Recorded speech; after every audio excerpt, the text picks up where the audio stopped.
Esta manhã de domingo, vamos iniciar a nova série de mensagens da igreja, série Epístolas, a primeira carta aos Romanos. Deus seja louvado. Deus seja louvado. Paulo escreveu essa carta na sua terceira viagem missionária, entre 57 e 58 depois de Cristo, dirigindo para Roma, desejoso por vê-los. Em 3 meses, alguma coisa que Paulo ficou ali, ele escreveu. Então, que esta palavra inspirada, santa, poderosa, possa transformar a vida de cada um de nós. Nós vamos mergulhar em águas profundas, irmãos, águas profundas. Que o texto bíblico, não seja eu, não seja minhas ideias, meus pensamentos. Texto bíblico, é ele que tem que ser ouvido. Nós temos que dar voz para o texto, que ele possa falar o teu coração e o Espírito Santo trabalhar na tua vida e na minha vida, em nome de Jesus. Então, o primeiro tema desta série maravilhosa: o poder do Evangelho salva, capacita e transforma. Quão grande notícia! Romanos capítulo 1, versículos de 1 a 7, é o texto que nós vamos estudar esta manhã. Diz assim a palavra do Senhor, Paulo aos Romanos.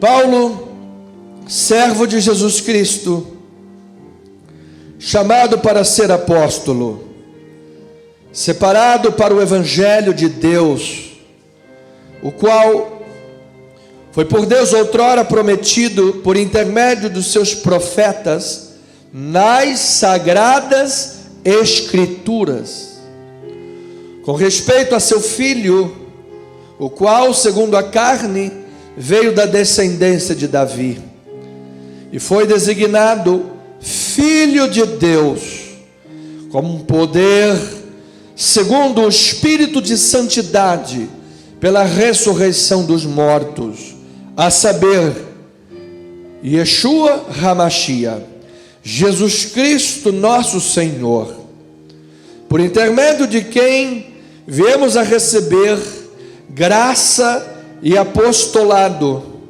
por amor do seu nome, para a obediência por fé entre todos os gentios, de cujo número sois também vós, chamados para serdes de Jesus.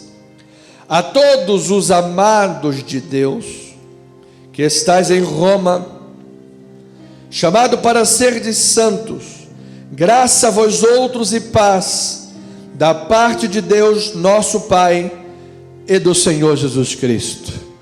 Que esta palavra abençoe a tua vida. Vamos orar a Deus. Eleve teus pensamentos ao Senhor Jesus Cristo.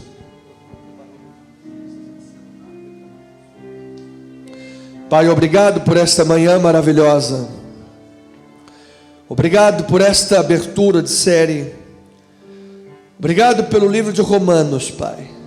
Esse texto sacrosanto, poderoso, transformador, capaz de trazer para nós o rico conhecimento e revelação do Evangelho de Deus. Ó Pai, conduza-nos nesta jornada, passo a passo, instruindo o teu povo, a comunidade cristã, para que possa, em Cristo Jesus, desenvolver o seu ministério, em Cristo Jesus, desenvolver sua vida com Deus, seu conhecimento de Deus, sua maturidade cristã.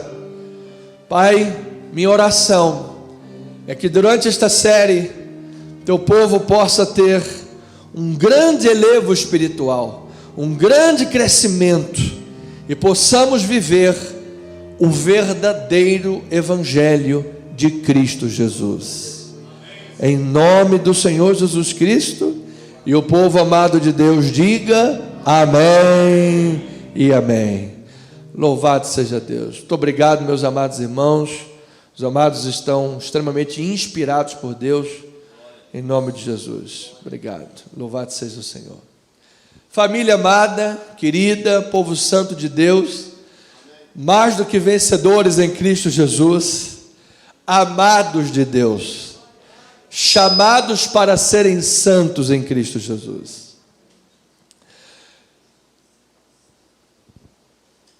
Os temas de promessa e cumprimento de promessa divina são o ponto de apoio à carta de Romanos. Nós vimos logo inicialmente que Paulo fala, já no segundo versículo, que os profetas, pelos profetas foi falado nas Sagradas Escrituras. Então, o que nós vamos ver em toda essa jornada de Paulo aos Romanos, da palavra de Deus à comunidade cristã, é o cumprimento de promessas de Deus. Deus cumpre as suas promessas, Deus realiza a sua palavra, jamais qualquer palavra de Deus voltará vazia. Louvado seja o nome do Senhor. A primeira coisa que eu posso sentir em falar isso é segurança em Deus, amado. Você está seguro nas mãos deste Deus maravilhoso. Nenhuma palavra de Deus falhou e nenhuma palavra de Deus falhará. Tudo se cumprirá. Nós não estamos aqui ao acaso, nós não estamos aqui jogados, esquecidos, como os panteístas heréticos dizem, que Deus deu corda no relógio e abandonou todo mundo. Deus não abandonou ninguém. Deus está conduzindo a nossa vida. E nenhum fio de cabelo cai sem que o Senhor não permita. Você está seguro. Diga: eu estou seguro. Eu estou firme. Eu estou sobre a rocha. E a rocha quem é? É Jesus Cristo. É o nosso Senhor. Louvado seja Deus. Então esse é o tema que vai nortear Paulo aos Romanos, pois de modo profético, o Antigo Testamento dá testemunho do Evangelho de Deus. Amados, a Bíblia é cristocêntrica. Você se lembra quando os discípulos fugiram de Jerusalém e estavam na rota de fuga para Emaús? Jesus já havia ressuscitado, eles não tinham esse conhecimento. E Jesus, sem se deixar conhecer deles, se colocou no caminho daqueles homens e perguntou: o que está acontecendo?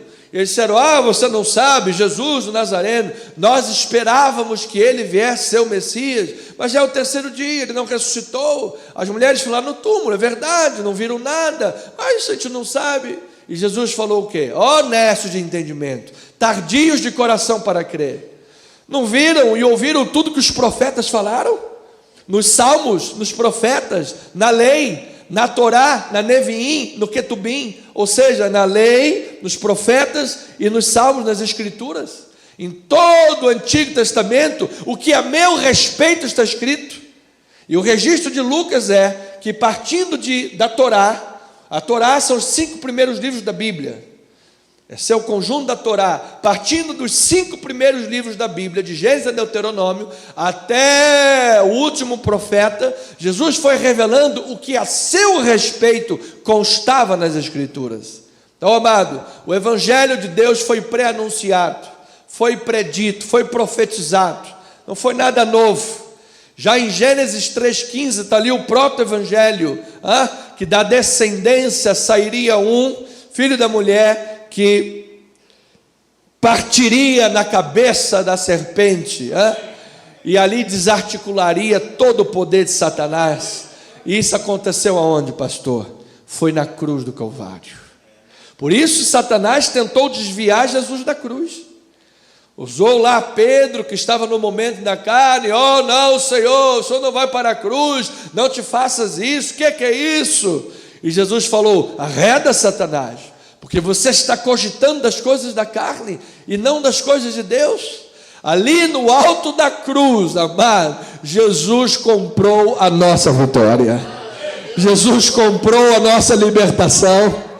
Para a liberdade, Cristo nos libertou.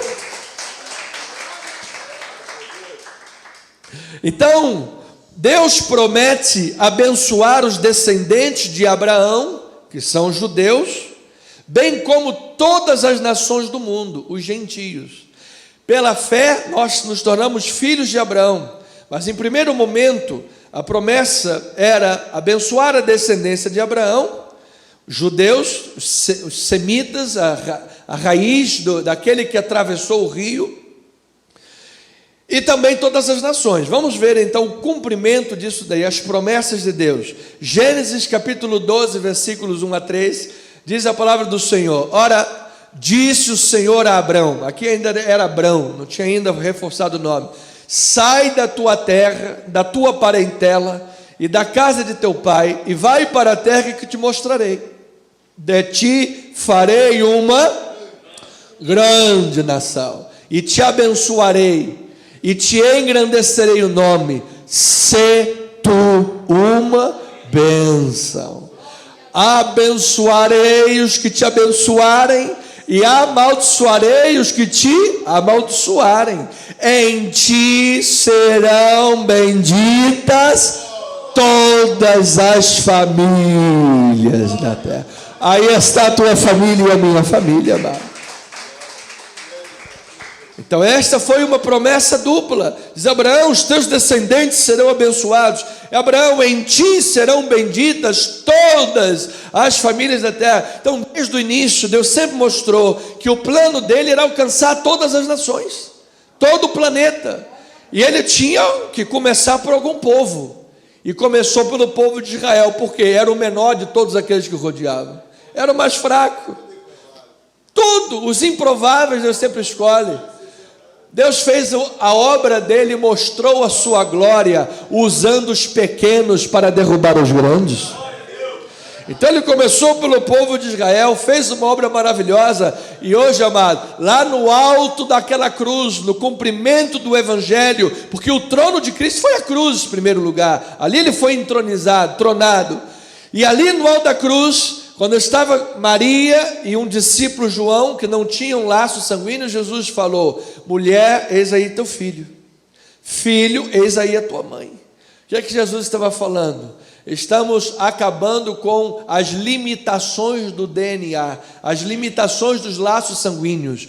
Todos aqueles que creem em Jesus são a família de Deus.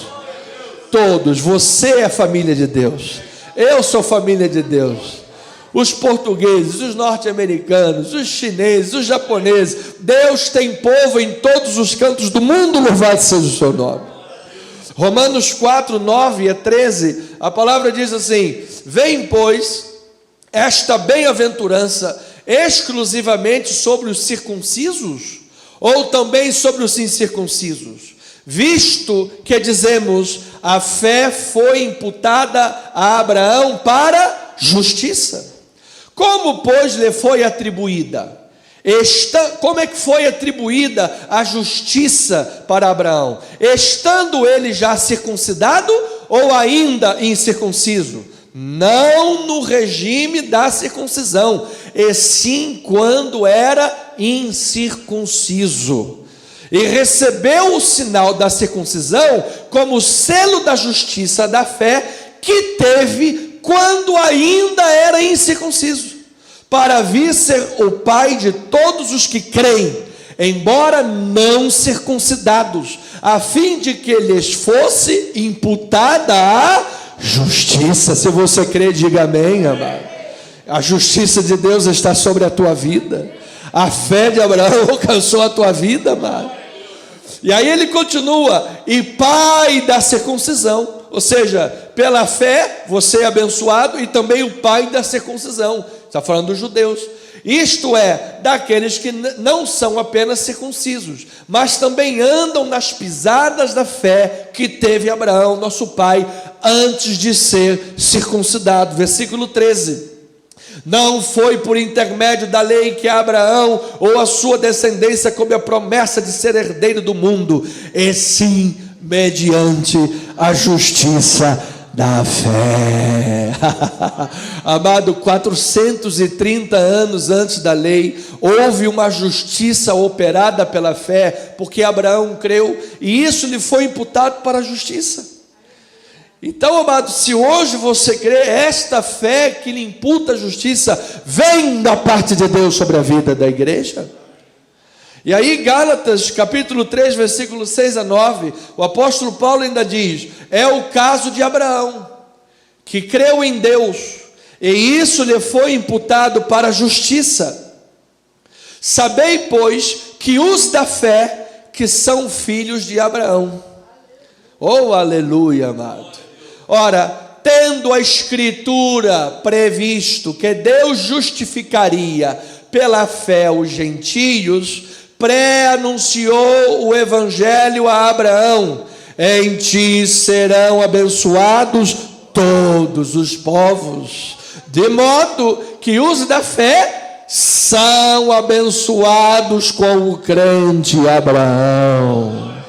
Então, se você é da fé, e quem é da fé, diga amém. Você é um abençoado com o crente Abraão. As bênçãos espirituais alcançaram a tua vida, amado.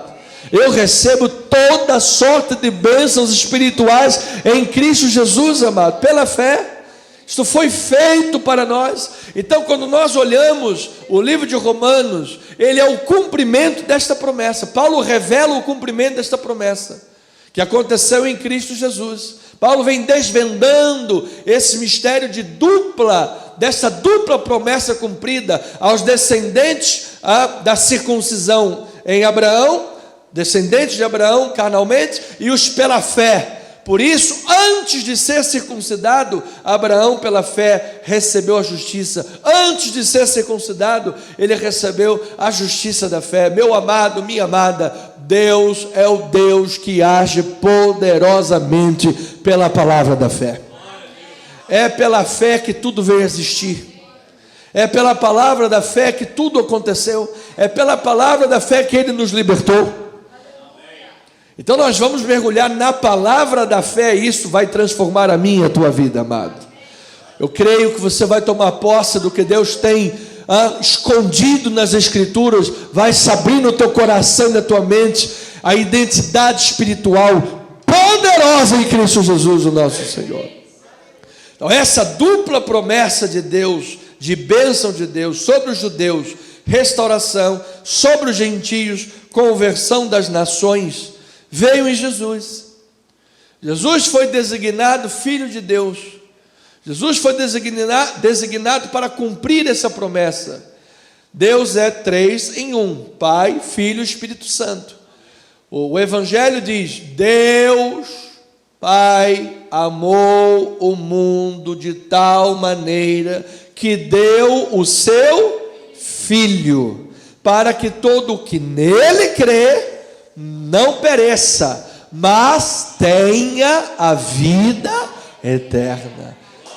Tenha a vida eterna. Aleluia!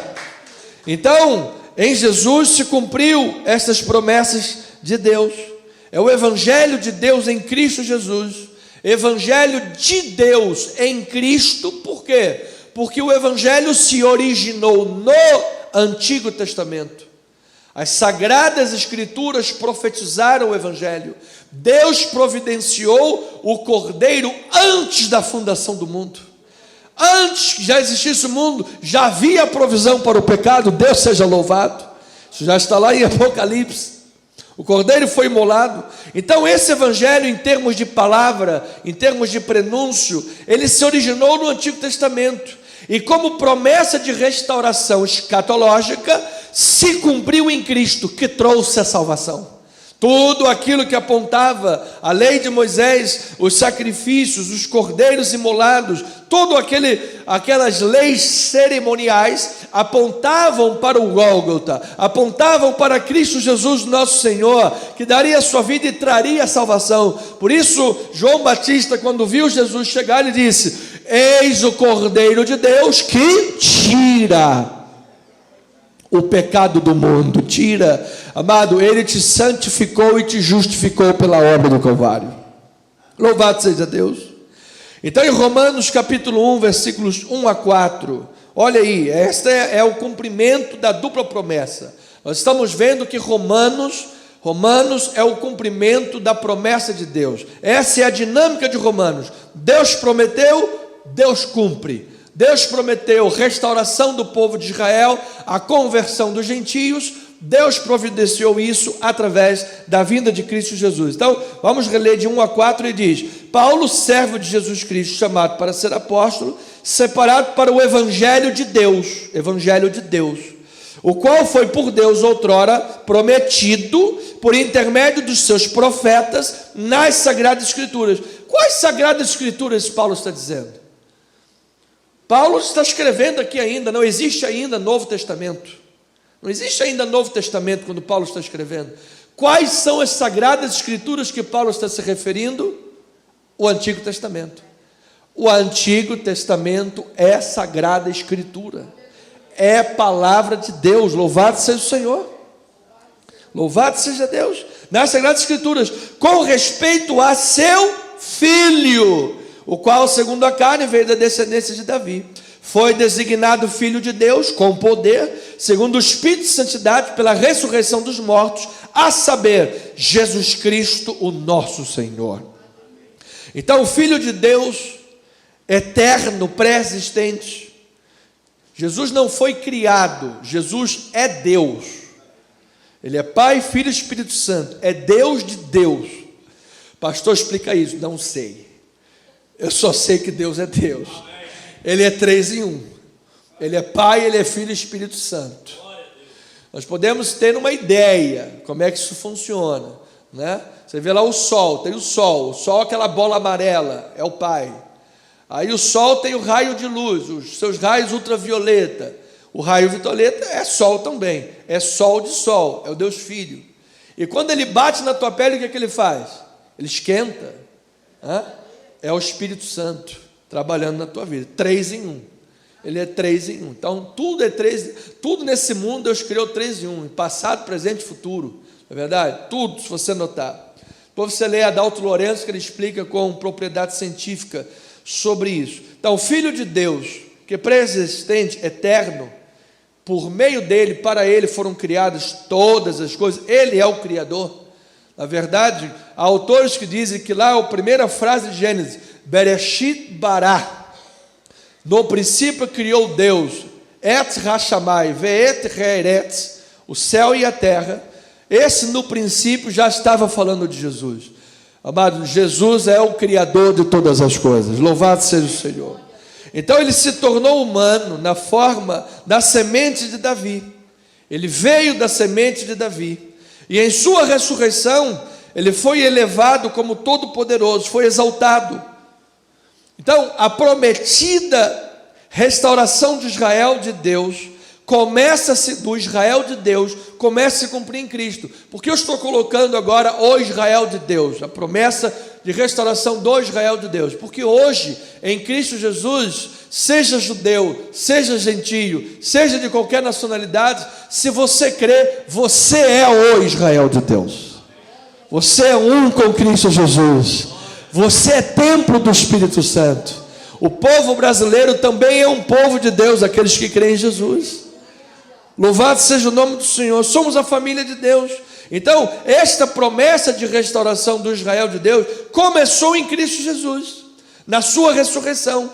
Você se lembra que lá em Ezequiel, como é que o povo de Israel, aquele exército de Israel, recebeu vida? Quando ele profetizou, segundo a palavra de Deus, então aquele vale de ossos secos, diz que cada osso ao seu osso foi batendo, e ele foi restaurado, foi ressuscitado, foi ressurreto, e se levantou um grande exército pela palavra de Deus. O profeta falou a palavra de Deus, e quando o profeta fala a palavra de Deus, até os ossos ouvem a palavra de Deus. E ao ouvir a palavra de Deus, cada osso foi se juntando ao seu osso. E quando o profeta olhou, ele disse: Senhor, é uma grande multidão. Era o povo de Deus sendo restaurado, que aconteceu quando Cristo levantou dos mortos. Quando Cristo ressuscitou, amados, Então a palavra diz: Deus falou de muitas maneiras pelos pais, pelos profetas. Nesse último tempo ele falou pelo Filho, a quem constituiu o herdeiro de todas as coisas. Quando o mundo ouve a palavra do Filho, quando o mundo ouve a palavra de Jesus, aquele que crê é salvo. Os ossos da morte, o cheiro da morte, o vale de ossos secos se dissipa, o Evangelho transforma, o Evangelho cura, é o poder da ressurreição em Cristo Jesus. Deus seja louvado. Então isso aqui está se cumprindo. Segundo ponto da carta de Romanos em geral, é que Paulo indica que existe apenas um povo de Deus, formado de cristãos judeus e cristãos gentios. E ele aplica aos cristãos gentios as designações do Antigo Testamento que se referia ao povo de Israel. Tudo que Deus chamava seu povo em Israel, no Antigo Testamento, Paulo traz isso para nós e usa os mesmos adjetivos para chamar o povo de Deus do Novo Testamento. Ou seja, ele está comunicando aos gentios que eles fazem parte do povo de Deus, da mesma forma que o povo de Israel faz. Somos a família de Deus. Veja em Romanos capítulo 1, versículo 5, ele diz assim: por intermédio de quem, o Jesus, nosso Senhor, viemos a receber graça e apostolado, por amor do seu nome, para a obediência por fé entre quem? Entre todos os gentios. Está aí eu, está aí você. Você já creu em Jesus? Você já confessou Jesus como teu único e suficiente Salvador? Tua vida está entregue nas mãos dele? Que segurança sou de Jesus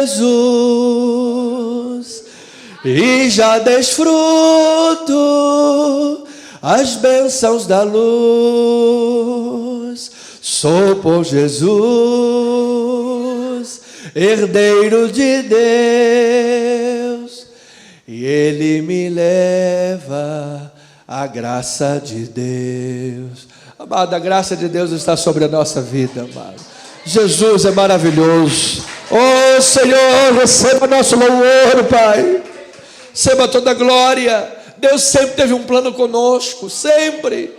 Ele nunca nos abandonou, nunca nos deixou só. Ele sempre esteve no controle da nossa vida, amado.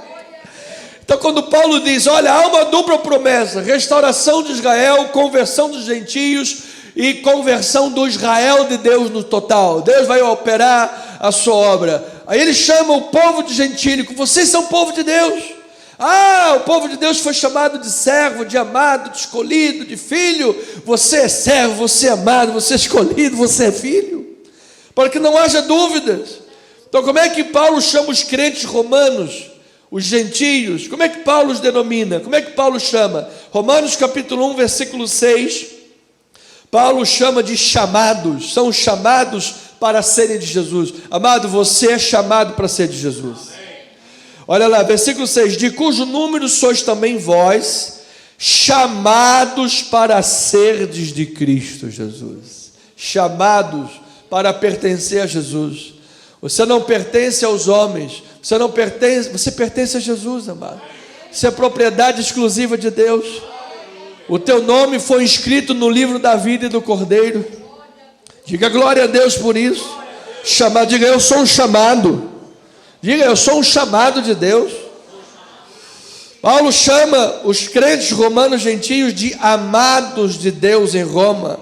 Capítulo 1, versículo 7, parte A, diz assim: a todos os amados de Deus. A todos os amados de Deus. Amado, aqueles que foram amados por Deus, tem paz no seu coração, amado. Você pertence a Jesus. Sabe que uma das maiores necessidades do ser humano é a necessidade de pertença, de pertencimento. Nós pertencemos, somos propriedade exclusiva de Deus, somos amados de Deus, amado. Satanás, eu gosto daquela frase do irmão Lázaro, que hoje já está no seio de Abraão, quando Satanás bate na porta, quem abre é o Senhor Jesus Cristo, amado. Você não está sozinho, amado. Você tem um Pai, você tem um Deus que te ama. Louvado seja Deus. Paulo chama os crentes de Roma, os gentios, para ser santos, para a santificação. Olha aí a parte B, Romanos capítulo 1, versículo 7, parte B. Chamados para serdes, amados de Deus, que estáis em Roma, chamados para serdes santos. Ou seja, pelo sangue de Jesus, nós fomos santificados. Quando Ele te vê, Ele não te vê em pecado. Se quiser dar uma ajuda depois para a nossa amada, não sei se ela está bem, bate ali, amada, por favor. Ele nos santificou. Diga, eu recebo esta palavra para a glória do Senhor. Ou seja, quando Deus olha para você, amado, Ele vê alguém santo e irrepreensível, amado. Não há acusação, não há condenação. Satanás não pode promover acusação contra o eleito de Deus. Não pode, é Deus quem justifica. Glória a Deus por isso. Amém. Paulo chama os crentes de Roma de receptores da graça e da paz de Deus. Capítulo 1, versículo 7, parte C. Diz assim: a todos os amados de Deus que estáis em Roma, chamados para ser santos, graça a vós outros e paz. Da parte de quem, amado? Da parte de Deus nosso Senhor e do nosso Pai e do Senhor Jesus Cristo. Vamos ver um spoiler, versículo 12. Versículo 12, Romanos 1,12. Isto é, para que em vossa companhia reciprocamente nos confortemos, olha lá, nos confortemos por intermédio da fé mútua, vossa e minha. Ou seja, Paulo está dizendo que vocês, os crentes em Jesus, nós somos os consoladores, somos os confortadores. Amados, nós podemos nos confortar uns aos outros. É esta comunidade, esta comunhão da igreja que gera o conforto de Deus. A pessoa é consolada, é restaurada. As pessoas às vezes chegam na igreja quebradas, mas nós não sabemos a história de cada um. Não sabemos que cada um está passando na vida, as suas lutas, as suas dores. Mas ela entra na casa de Deus, qual é o ambiente que ela encontra? Ela encontra o ambiente da graça, da paz, o ambiente dos irmãos consoladores, confortadores, os irmãos que estão cheios do Espírito Santo, capazes de oferecer ao amado irmão o ombro, chorando com os que choram e alegres com os que se alegram. Louvado seja o nome do Senhor. Então este é o grande pano de fundo do livro de Romanos. Cumprimento de promessa que começou no Antigo Testamento, o evangelho pré-anunciado, tornando gentios e judeus um povo só em Cristo Jesus, determinando a identidade do povo cristão gentílico como povo de Deus, amado, chamado, santificado, receptor da graça e da paz, consolados e consoladores em Cristo Jesus. Então a teologia de Romanos, ela é toda norteada no Antigo Testamento. Toda. A pessoa que despreza o Antigo Testamento, ela não é teóloga, não é pastor. Toda a teologia de Romanos, toda é baseada no Antigo Testamento. Ou seja, o Evangelho está arraigado no Antigo Testamento. Se cumpre em Jesus Cristo. Quando você pega um rabino lá de Jerusalém e ele lê o Antigo Testamento sem a revelação, ele vai dizer o quê? Estamos aguardando o Messias, não é assim? O Messias vai chegar, o Messias vai chegar, estão lá esperando. Teve um rabino que diz que o Messias vai chegar já já. Agora, quando você pega um Paulo, que é um rabino, aprendeu aos pés de Gamaliel, fariseu, quanto à lei zeloso, mas que teve um encontro com Cristo ressuscitado na estrada de Damasco, e ele lê o Antigo Testamento, o que é que ele diz? O cumprimento de tudo isto aí é Jesus Cristo, Senhor. Ele é o cumprimento da promessa, Ele é o cumprimento da vossa esperança. Por isso Paulo, quando estava perante Festo, perante Félix, perante Agripa, perante Roma, ele estava dizendo: eu estou sendo preso, perseguido, por causa da esperança de Israel. A esperança de Israel tem um nome, e esse nome é Jesus Cristo, Senhor dos Senhores. Louvado seja Deus. Então, amado, ouça, porque isto é extremamente importante. Perder isso de vista, que o Novo Testamento, o Evangelho é norteado pelo Antigo Testamento. Perder isso de vista é seguir pelo mesmo caminho do herege Marcião. Marcião foi um teólogo herético turco do primeiro para o segundo século. Esse herege Marcião, ele disse que a Bíblia apresenta dois deuses: um Deus irado do Antigo Testamento e um Deus de amor no Novo Testamento, como se fossem dois deuses diferentes. Pois isto é uma grande heresia, e eu quero lhes dizer, igreja, não existem dois deuses, existe um Deus único, um Deus de amor. Que o Antigo Testamento e o Novo Testamento mostram a mesma coisa: o amor e a justiça do Deus único. Deus sempre, mesmo no Antigo Testamento, antes de providenciar o Messias Cristo, Deus sempre reconduziu o seu povo. Mas o povo passou 40 anos no deserto, as sandálias não acabaram, o pé não inchou, a roupa não envelheceu, e o povo sabia reclamar. Pior do que povo em fila de banco do INSS no dia 6, porque do dia 5 já acabou o dinheiro. É por aí. Por aí. E o povo reclamava: mas lá no Egito tinha aquela cebolinha, lá no Egito tinha aquele pão com alho não, tinha aquele maná, tinha não sei lá o que, no maná eles reclamaram do deserto, lá no Egito tinha alho, sei lá o que, os temperos. E agora a gente só tem esse maná. E aí Deus é um Deus que sabe disciplinar o seu povo. Eles queriam comer uma carninha, uma picanha. Você sabe quem promete picanha e dá abóbora. Você já conhece essa história, não é verdade? Então, aí Deus fez o contrário. Ele falou assim: olha, vocês querem picanha? Olha que eu vou trazer um presente para vocês aí que vai prometer picanha. Gente, falando desse cara, no livro de Romanos não dá. Deixa eu voltar para cá. Então diz que assim: vocês querem carne, tá bom, eu vou largar vocês para o desejo desenfreado de vocês. Amado, uma das formas de Deus disciplinar é fazer o que a gente pede. A gente está lá: quer? Tá bom, eu vou te dar. E Deus deu. Deus mandou as codornizes, mas Deus mandou tanta codornize, que era um espaço de sei lá quantos quilômetros, com 90 centímetros de codorniz. Aquele povo, quando viu a carne, parecia hora do almoço, depois do domingo, lasanha, não sei quantas mais. Amado, aquele povo caiu na carne. Depois veio uma desinteria. Acho que várias pessoas morreram por causa disso. Deus entregou aquele povo. Mas então Deus é um Deus de justiça, Deus é um Deus de disciplina. Sempre disciplinou, mas sempre trouxe o seu povo de volta para o seio de Abraão. Sempre houve a promessa, sempre houve o justificador, o Messias, para a glória de Deus. E essa justiça se cumpriu na cruz do Calvário. Louvado e engrandecido seja o nome do Senhor. Então só existe um Deus, Esse Deus é Deus de amor, é Deus de graça, é Deus de justiça, muito compassivo.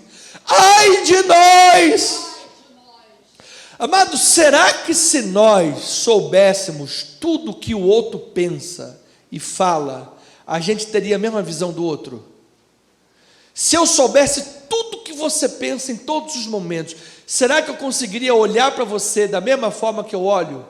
Será que você soubesse tudo que eu penso, 24 horas por dia, você conseguiria me olhar da mesma forma que você me olha hoje? Graças a Deus, Paulo diz assim: nós não conhecemos ninguém segundo a carne. Ninguém segundo a carne, porque senão não vai manter o mesmo padrão ISO 9001, 5 de qualidade. A gente vai olhar para o outro, aquele irmãozinho ali, misericórdia. Quando passa aquela irmãzinha assim, ele pede, Deus, começa a pensar um monte de coisa bíblica, para não pecar.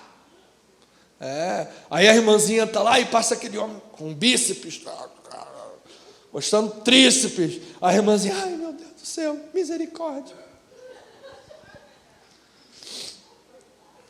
Às vezes tem pensamento que a gente não consegue. O pensamento vem, meu Deus, misericórdia da pecaminosidade do homem. Às vezes a gente diz assim, gente, se Deus fosse igual a mim, não fosse o contrário, eu tenho que ser igual a Deus, mas se Deus fosse igual a mim, eu acho que eu já tinha descido sarrafo em muita gente. Às vezes parece que Deus é muito paciente, Deus espera para ter misericórdia de vós. Graças a Deus por isso, amado. Então Deus é amor, Deus é compassivo, amado. Ele espera para ter misericórdia. Às vezes uma forma de disciplinar é entregar a você o que você está pedindo. Aí você bate com a cara na parede, meu Deus, por quê? Porque você pediu, insistiu, ficou chorando, batendo o pé, e aí está aí o resultado. Então, amado, Deus é um só. Primeiro ponto. Segundo é que os benefícios pessoais desse amor e graça, justiça de Deus que nos alcançou, são imensos, são extraordinários.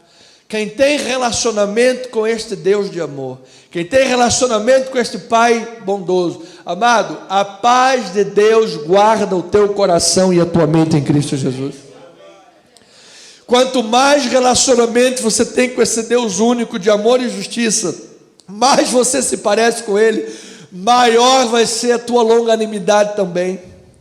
Às vezes tem irmãos que é chato, meu Deus, chatice, igual a mim, chato que dá dó, mas a gente tem paciência, louvado seja o Senhor, louvado seja o Senhor. A gente vai tendo a paciência, vai longanimidade, louvado seja o Senhor. Então, amado, eu declaro muitos benefícios de Deus na tua vida, pelo conhecimento da graça e da justiça de Deus sobre você. Que esse amor de Deus em Cristo Jesus, que dá aos pecadores arrependidos paz com Deus, seja derramado sobre a tua vida de uma forma que você diga, gente, ser de Deus é a melhor coisa desse mundo. Às vezes eu ia para a igreja só para pedir bênção, pedir isso, aquilo. Gente, eu já sou um abençoado tremendamente. Sou pessoa feliz, linda, maravilhosa. Eu tenho Jesus na minha vida. Sou a imagem e semelhança desse Deus.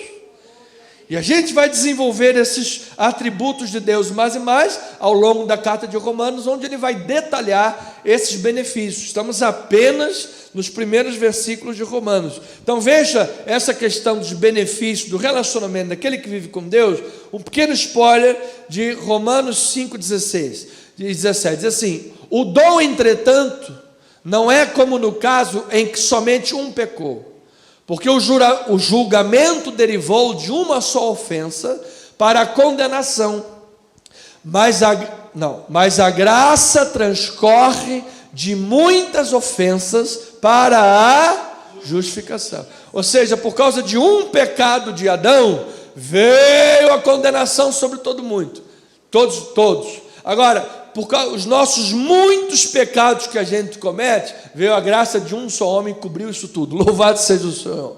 Versículo 17, ele diz, se pela ofensa de um e por meio de um só reinou a morte, muito mais os que recebem a abundância da graça e o dom da justiça reinarão em vida por meio de um só, a saber, Jesus Cristo. É por meio dele, amado, é por meio dele. Então, pastor, resumindo toda a mensagem numa ideia, qual seria? Uma ideia um pouco grande, mas vamos lá, resume aí, pastor.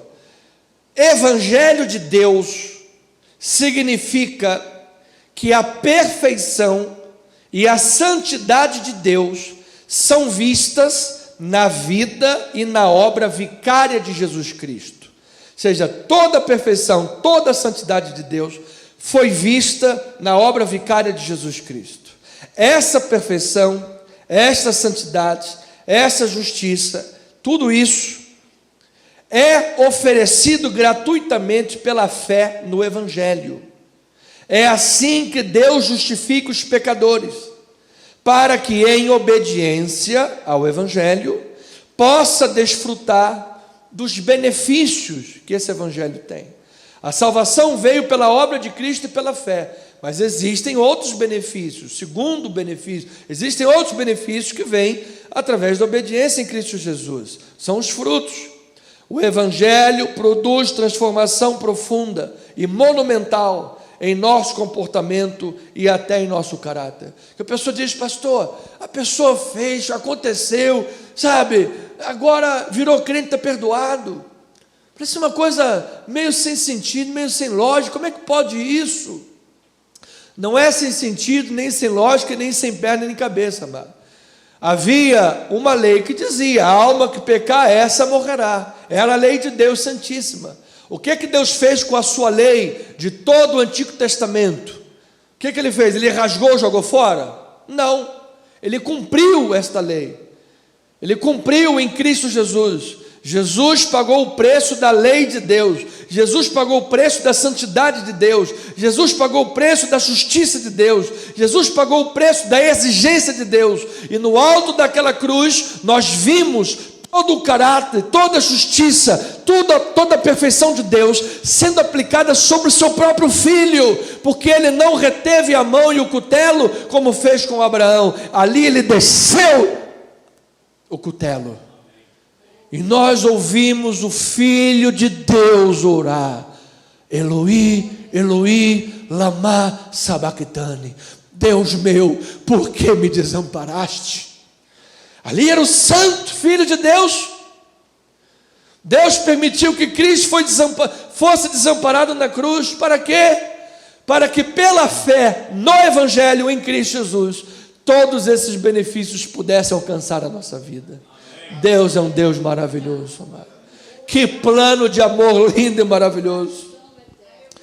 Então o Evangelho é visto na obra vicária de Jesus, é recebido por fé e opera a justificação de pecadores. Romanos capítulo 1, versículo 16 e 17, diz a palavra: pois não me envergonho do Evangelho, porque é o poder de Deus para a salvação de todo aquele que nele crê, primeiro do judeu e também do gentio, do grego. Versículo 17: visto que a justiça de Deus se revela onde? A justiça de Deus se revela no Evangelho, de fé em fé. Pastor, o que é esse negócio de fé em fé? Quer dizer que do princípio até ao fim é pela fé. Aquele que começou a boa obra vai completar, é pela fé. E quem é que sustenta a tua fé? É Deus, é Jesus. De fé em fé, como está escrito: o justo viverá por fé. Louvado seja o Senhor. Então, eu quero citar alguns pais da igreja, citar algumas transformações que Deus operou, porque o livro de Romanos, amado, tem sido um livro usado por Deus para transformar a vida de muita gente. Transformou a história, transformou países, vidas. E ao longo dessa jornada, a minha simples oração é: Deus, transforma a vida do nosso povo, transforma a vida dos nossos irmãos, para que nós vivamos o verdadeiro Evangelho, porque o Evangelho nos dias de hoje está contaminado com mensagens que não são Evangelho, mensagens equivocadas, nós colocando o homem no centro das coisas. Quem está no centro de tudo é Jesus Cristo, o Senhor dos Senhores. Você veja que Lutero, o grande reformista agustiniano do século XVI, um padre que tentou reformar a igreja católica, mas não foi ouvido. Na dieta de Worms, ele foi colocado contra a parede e disse: Lutero, renega isso tudo aí que você está pregando. E aquele homem disse assim: a minha consciência está cativa a Deus. A minha consciência está cativa a Deus. Se vocês puderem me convencer de que eu estou errado, então eu vou pedir perdão, mas se não, a minha consciência está cativa a Deus. Eu vou fazer a vontade de Deus.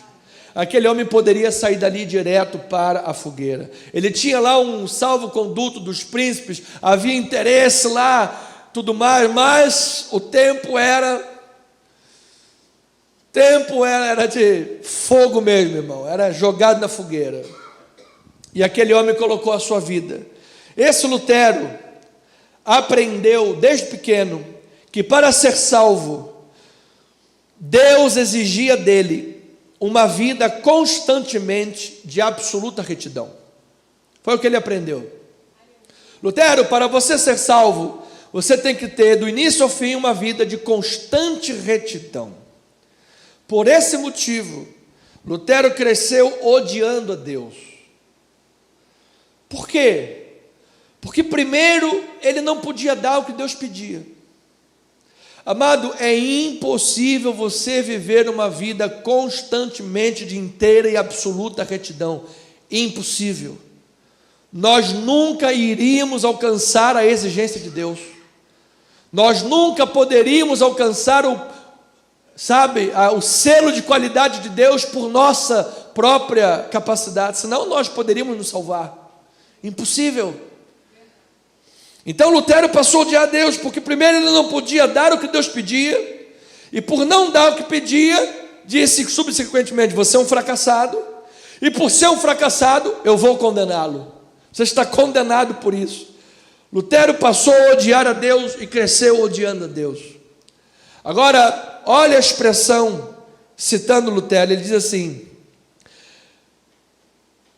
a expressão justiça de Deus atravacava o meu caminho, atabalhoava tudo, travava o meu caminho,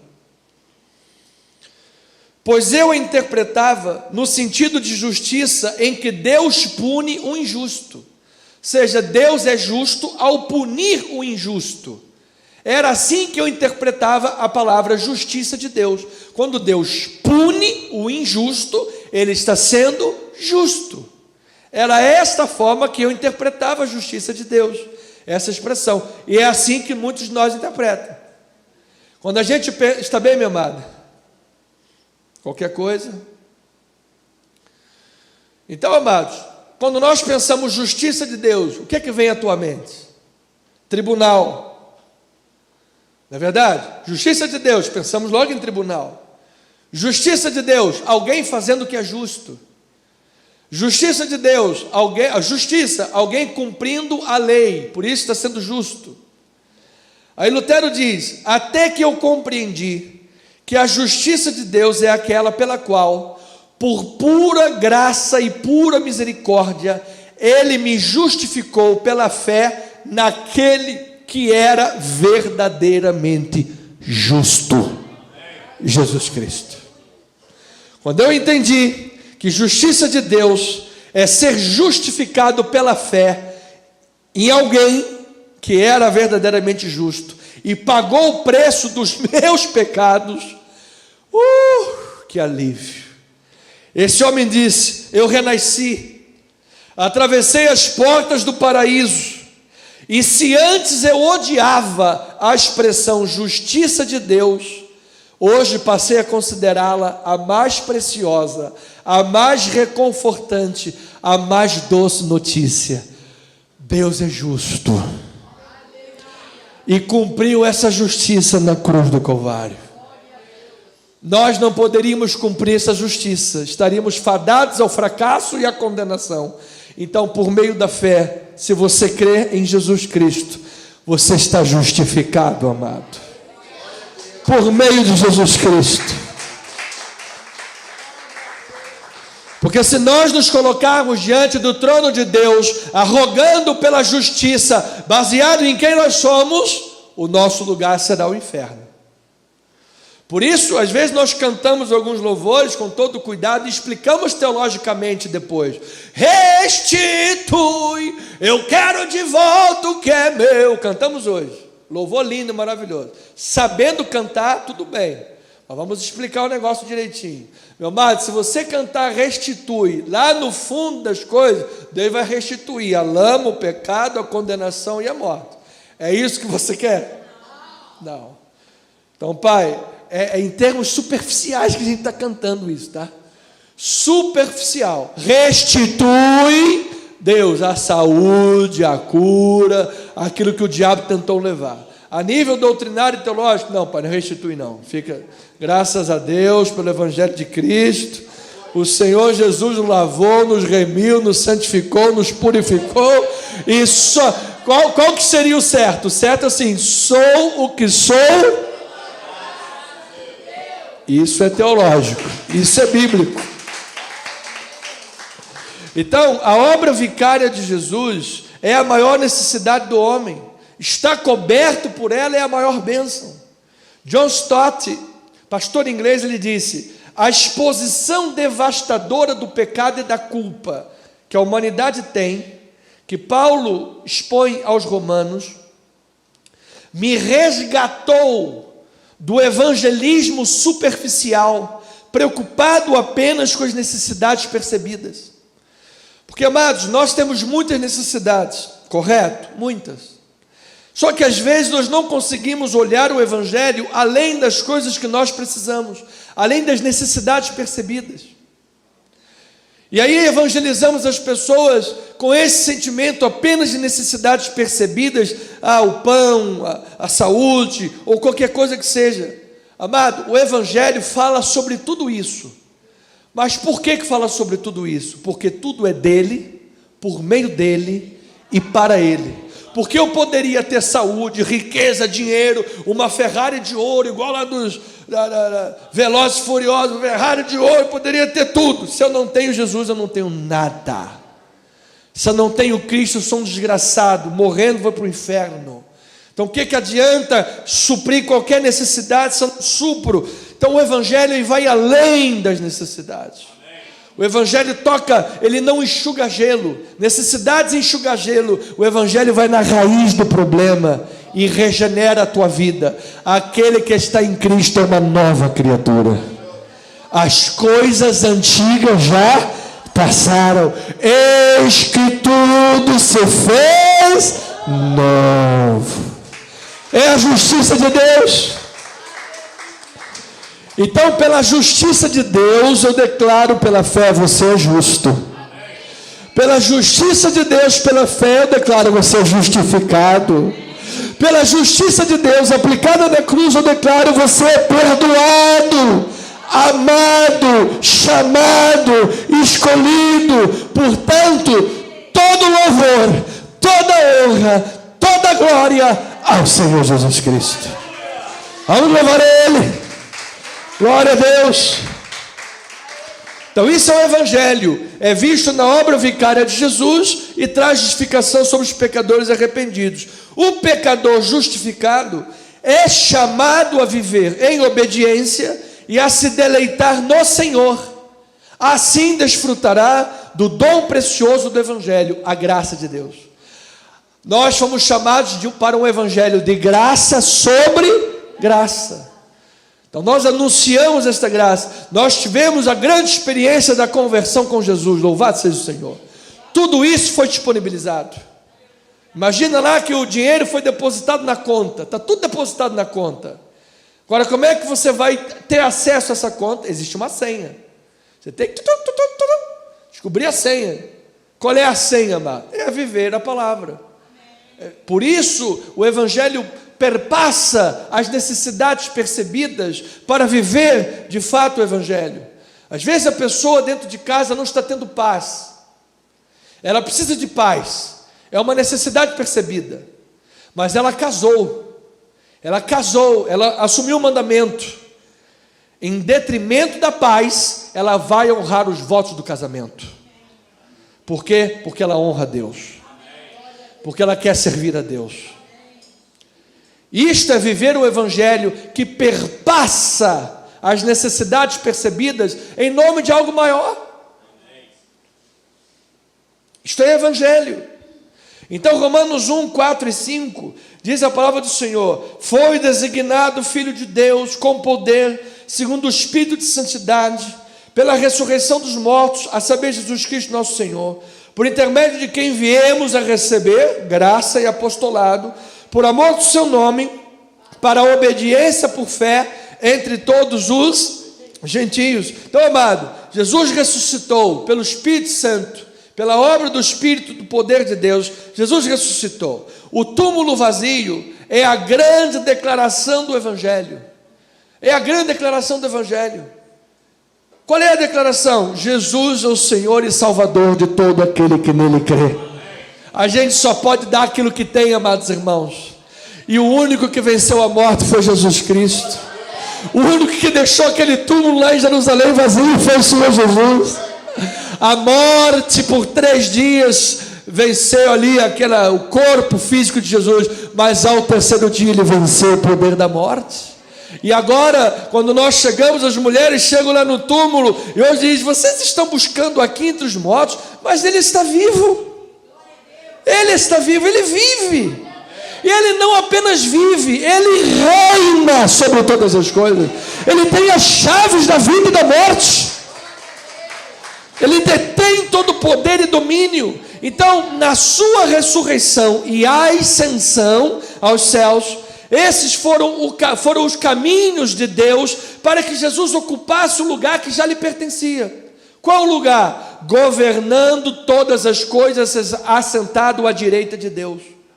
Segundo lugar, na mais alta posição, onde lhe foi dado o nome que está acima de todo nome. Amado, ao nome de Jesus se dobrará todo joelho.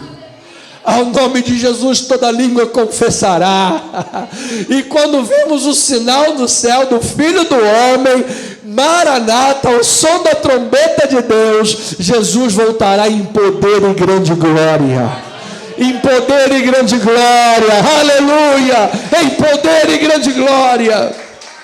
Não mais virá como cordeiro para ser imolado, não mais virá para ser imolado na cruz, pagando os preços do pecado. Não, agora ele vai voltar como o leão da tribo de Judá, o cordeiro que foi morto, mas ressuscitou. Agora ele voltará em poder, como juiz para julgar. E se você creu nele, você está justificado. Mas se você não creu, você já está condenado. Mas se você tem Jesus, você tem a salvação, amado. É evangelho. Então, o evangelho tanto é uma declaração do governo perfeito de Jesus, porque ele é Senhor. Ele ascendeu ao céu, nome sobre todo nome, tem autoridade sobre céus e terra. Então, é uma declaração do governo perfeito de Jesus, tanto quanto um convite para nós nos submetermos a este governo, para fazermos dele o nosso Senhor e nos achegarmos ao trono da sua graça, e aí sim, desfrutarmos dos benefícios do trono da graça. Acheguemos-nos, portanto, confiadamente ao trono da sua graça. Quem está no trono é porque é rei. Quem está no trono é porque é Senhor. Quem está no trono é porque tem o domínio sobre tudo. E se você se achega a este trono, que é um trono de graça, e você vive em obediência a este Deus, haverá socorro e haverá misericórdia. Haverá bênção. Agora, se você se coloca diante do trono, arrogando para si a sua justiça própria, não vai passar. Não haverá perdão, porque nós não poderíamos alcançar o padrão da justiça de Deus, mas ela foi aplicada em Jesus. E se você crê pela fé no Evangelho e está debaixo do senhorio de Jesus, eu declaro paz, misericórdia, graça sobre a tua vida, amado. Graça e apostolado de Deus sobre as nossas vidas, amado. Olha lá o profeta Isaías declarando a respeito de Jesus Cristo, nosso Senhor. Isaías 9, 6, 7. Porque um menino nos nasceu, um filho se nos deu, o governo está sobre os seus ombros, e o seu nome será, vamos ler juntos: Maravilhoso, Conselheiro, Deus forte, Pai da eternidade, Príncipe da paz. para que se aumente o seu governo e venha paz sem fim sobre o trono de quem? De Davi. Jesus nasceu da semente de Davi e sobre o seu reino, para o estabelecer e o firmar mediante o juízo e a justiça. Isto nada mais é que o que? Evangelho, aplicado na cruz do Calvário, desde agora e para sempre. O zelo do Senhor dos exércitos, Jeová Tsevaot, vai fazer isto acontecer, amado. Vai fazer. Se você crê, você recebe na tua vida, amado. Então, Paulo vem e fala sobre graça e apostolado. Graça e apostolado. Por intermédio de quem viemos a receber graça e apostolado, por amor de seu nome, para a obediência por fé entre todos os gentios. Ou seja, Paulo recebeu o chamado. Chamado é o apostolado. Apostolado, existem duas maneiras de você entender a palavra apóstolo. A primeira, no meu entender, somente no tempo de Cristo. Porque para ser um apóstolo no tempo de Cristo, você precisava ter andado com Jesus, você precisava ter visto Jesus ressuscitar. E você nota que quando Judas pecou e saiu, o que os apóstolos disseram? Ficou uma vaga solta. Vamos orar para ver quem vai ocupar essa vaga. Então a vaga solta foi ocupada. Aí depois, o próprio Jesus ressurreto, minha gente, aparece para Paulo, diz: olha, eu estou te chamando, você é um apóstolo, vai. Então nesse sentido de apóstolo, amado, eu entendo que realmente tinha ali os seus requisitos, tá? Você quer ver, para matar o negócio, mas pastor, eu tenho uma vida com Deus, Deus me chamou, eu vi Jesus, Jesus foi lá, curou minha vida, fez, tá bom, então quer dizer que você é um apóstolo, da mesma maneira que os apóstolos o eram, quer matar a questão e ver que você não quer, o que você escreve, os livros que você escreve, está de pé em igualdade com a Bíblia Sagrada? Não. Só um apóstolo bíblico, quando escrevia, era considerado Bíblia. Os escritos dos apóstolos eram considerados Bíblia. Se eu escrever alguma coisa, vai ter pé de igualdade da Bíblia? Não vai. Não vai. A Bíblia encerrou, irmão. Isso encerrou. Então, deixa lá quieto. Agora, apóstolo no sentido de ser enviado, aí sim. Ser enviado com uma missão especial para o Brasil, ser enviado com uma missão especial, aí tudo bem, você é um apóstolo. Você pode ser um apóstolo. Você tem uma missão na tua vida. Eu recebo que eu tenho uma missão na minha vida, um apostolado. Então aí sim, você vai ver no Novo Testamento outras pessoas chamadas apóstolos nesse contexto. Nesse contexto. Então, amados, Paulo recebeu um chamado para ser apóstolo. E recebeu, esse é o apóstolo, chamado, enviado, e recebeu o poder para realizá-lo, esta é a graça. Ou seja, a obediência flui da fé. A fé verdadeira produz a capacidade para a obediência. Sim, João Calvino diz: Romanos foi a minha porta de entrada para todos os tesouros mais escondidos da Escritura. Portanto, a única justiça que entendo que o homem tem é a justiça que vem da misericórdia de Deus. Ou seja, é pela misericórdia de Deus que Paulo foi sustentado no seu chamado. É pela misericórdia de Deus, pela graça, que o seu apostolado foi bem sucedido. É pela misericórdia e a graça de Deus que nós um dia fomos trazidos da lama, do pecado e do mundo e fomos restaurados em Cristo Jesus. É pela graça e pela misericórdia de Deus que a tua e a minha vida é mantida de pé. Nós obedecemos a Deus por fé, pela misericórdia de Deus, amado. É a misericórdia de Deus. Nós podemos, é a fé que nos capacita a viver em obediência. Ou seja, é a misericórdia de Deus que opera em nós. Diga glória a Deus por causa disso. Então eu preciso terminar, amado. Tenho 1 minuto para concluir essa mensagem. O Evangelho produz transformações profundas. Diga aí um amém por isso. Eu recebo e eu declaro na tua vida, amado, transformações profundas da parte de Deus. Esta tem sido a minha oração, Senhor, que nesta série de Romanos, pessoas sejam profundamente transformadas pelo texto, o texto sagrado, a palavra de Deus. Então ouça, eu quero aplicar esta mensagem, concluir pensando com você o seguinte: ouça, amado, evangelho é notícia e não é conselho. Notícia é diferente de conselho. Vamos entender. Você quer ver o exemplo de uma notícia?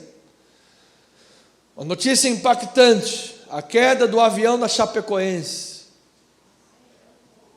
Terrível, até hoje mexe conosco.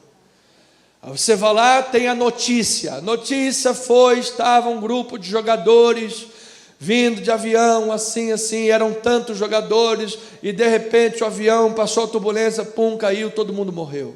Isso é uma notícia. Morreu fulano de tal, todos que gostavam daquele fulano, nossa, vai ficar consternado. Então isso é uma notícia que está sendo dada. Você quer ver um exemplo prático de notícia? Sirene que toca no Japão. Aquela sirene tocou, o que ela está anunciando? Terremoto, tsunami.